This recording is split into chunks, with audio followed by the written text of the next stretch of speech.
आज हम बात कर रहे हैं एक ऐसी चीज के बारे में जो हम सबके पास है। एक ऐसा इनबिल्ट इंस्ट्रूमेंट जिसे हम रोजाना बजाते हैं, लेकिन शायद ही कभी इसकी असली ताकत का अंदाजा लगा पाते हैं। और वो है हमारी अपनी आवाज। सच में ये शायद दुनिया की सबसे शक्तिशाली आवाज है। किसी ने बहुत खूब कहा है कि हमारी आवाज इकलौता ऐसा इंस्ट्रूमेंट है जो एक पल में कोई युद्ध शुरू करवा सकता है या फिर आई लव यू कह सकता है ना? कमाल की बात। हमारी बातों में दुनिया बदलने की ताकत छुपी है।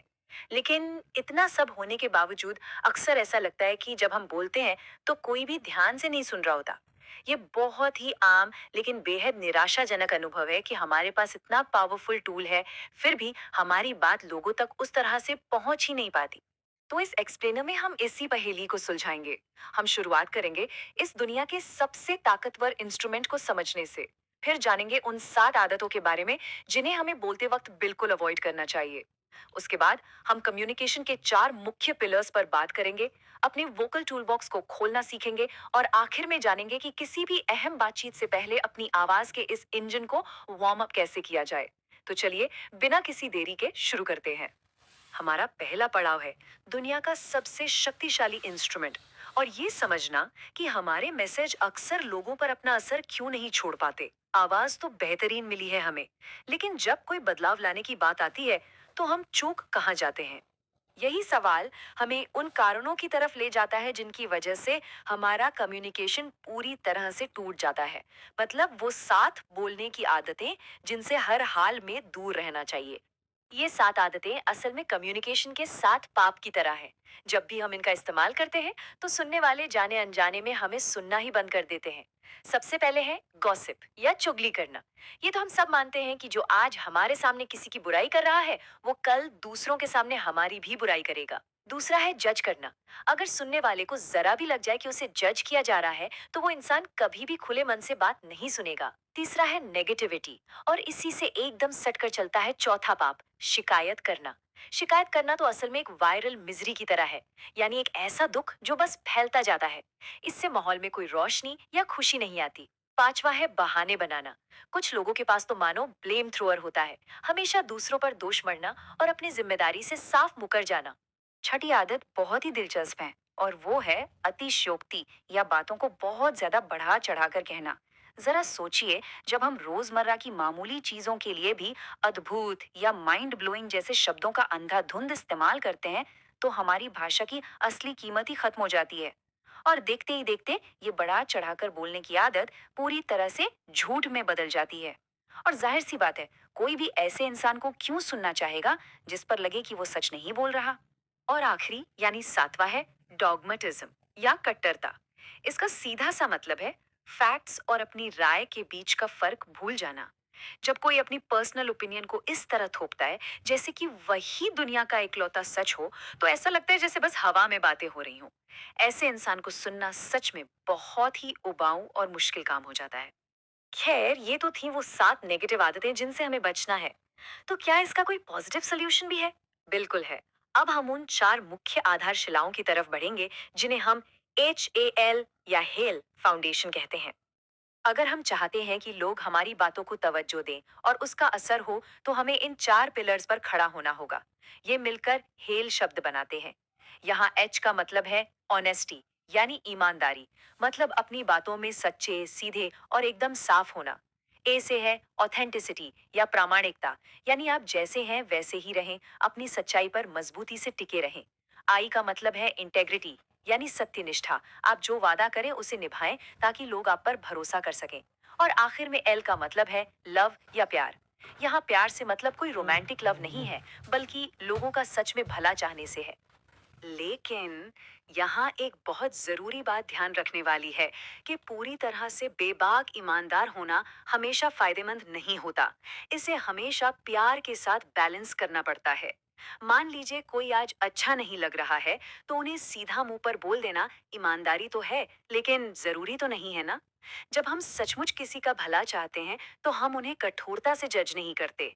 प्यार और अपनेपन के साथ बोली गई ईमानदारी हमेशा कंस्ट्रक्टिव होती है, किसी को नीचा दिखाने के लिए नहीं।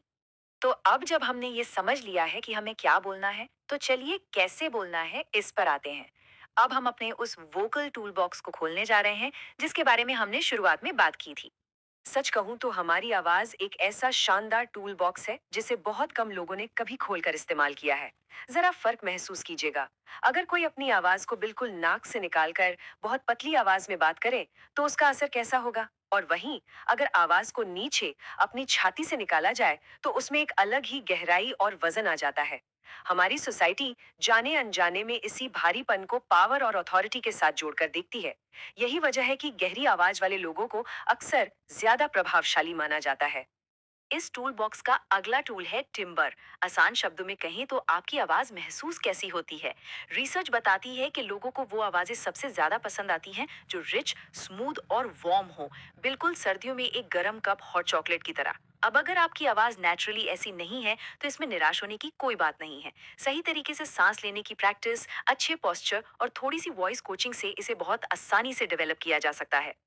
अब जो टूल हमारे सामने है वो किसी भी बातचीत में सच में जान डाल देता है। इसे प्रोसिडी कहते हैं। प्रोसिडी असल में वो उतार चढ़ाव और रिदम है जिसका इस्तेमाल हम अपनी बातों में मीनिंग जोड़ने के लिए करते हैं। जरा सोचिए, अगर कोई अपनी पूरी बात बस एक ही सुर और एक ही रोबोटिक टोन में लगातार बोलता रहे तो वो कितना मोनोटोन और बोरिंग हो जाएगा।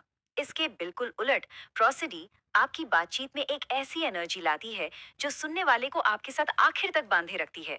लेकिन हाँ, प्रोसिडी के साथ एक बुरी आदत भी फ्री में आ सकती है। अपने नॉर्मल स्टेटमेंट्स को ऐसे खत्म करने से हमेशा बचना चाहिए जैसे कि वो कोई सवाल हो।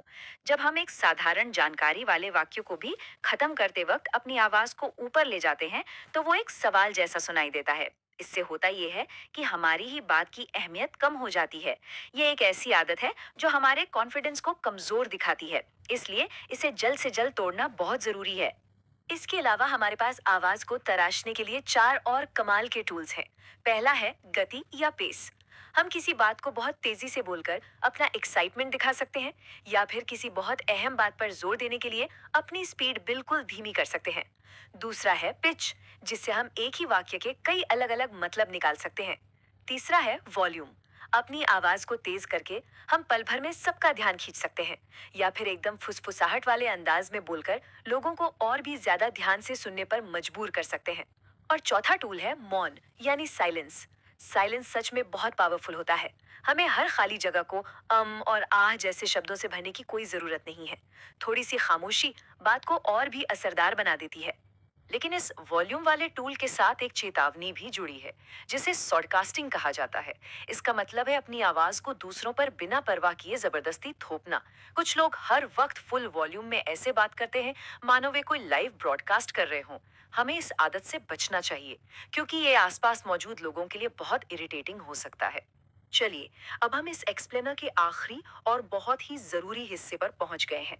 इंजन को वार्म अप करना, यानी किसी भी अहम प्रेजेंटेशन या मुश्किल बातचीत से पहले अपनी आवाज को फिजिकली तैयार करना। चाहे स्टेज पर कोई बड़ी स्पीच देनी हो, बॉस से सैलरी बढ़ाने की बात करनी हो या कोई जरूरी मीटिंग हो, बोलने से पहले हमें अपनी आवाज के इस इंजन को तैयार जरूर करना चाहिए। इसके 6 बहुत ही आसान स्टेप्स हैं। पहला, अपने हाथ ऊपर करें, एक गहरी सांस लें और आ की आवाज करते हुए सांस छोड़ें। दूसरा स्टेप है होठों को तैयार करना, जिसके लिए बाबा बाबा बोलना है। तीसरा, होठों को वाइब्रेट करते हुए बर्र बर्र की आवाज निकालना। चौथा स्टेप है जीभ के लिए, जहां हमें बिल्कुल साफ आवाज में ला ला ला ला बोलना है। पांचवा है अपनी जीभ को रोल करना रर रर की आवाज के साथ। इसे जीभ के लिए शैंपेन भी कहा जाता है। और छठा, सबसे बेहतरीन प्रो टूल है जिसे द सायरन कहते हैं।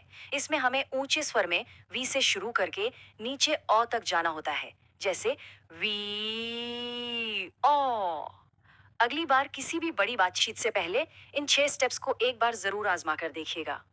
तो कुल मिलाकर इस पूरी चर्चा का सार क्या है? सार ये है कि हमें बोलने की बुरी आदतों और शोर शराबे वाले खराब माहौल से बाहर आना होगा। इसके बजाय हमें एक बहुत ही कॉन्शियस यानी सचेत अप्रोच अपनानी होगी। सचेत रूप से आवाज पैदा करना, सचेत रूप से दूसरों को सुनना और अपने आसपास साउंड के लिए एक ऐसा माहौल डिजाइन करना जो सच में सुनने लायक हो। और अंत में एक बहुत ही गहरे सवाल के साथ हम इस एक्सप्लेनर को खत्म करेंगे। जरा सोचिए, ये दुनिया कैसी होगी अगर हम सब पूरी तरह से सचेत होकर अपनी आवाज का इस्तेमाल करें। अगर हम ऐसे लोगों से सशक्त और प्रभावशाली तरीके से बात करें जो सच में पूरे ध्यान से सुन रहे हों, एक ऐसी दुनिया जहां एक दूसरे को समझना कोई अपवाद नहीं बल्कि एक आम नियम बन जाए। इन नए टूल्स की मदद से एक ऐसी दुनिया बनाने का समय आ गया है जहां हमारी आवाज का सही मायनों में सम्मान हो। इस एक्सप्लेनर में हमारे साथ बने रहने के लिए बहुत बहुत धन्यवाद।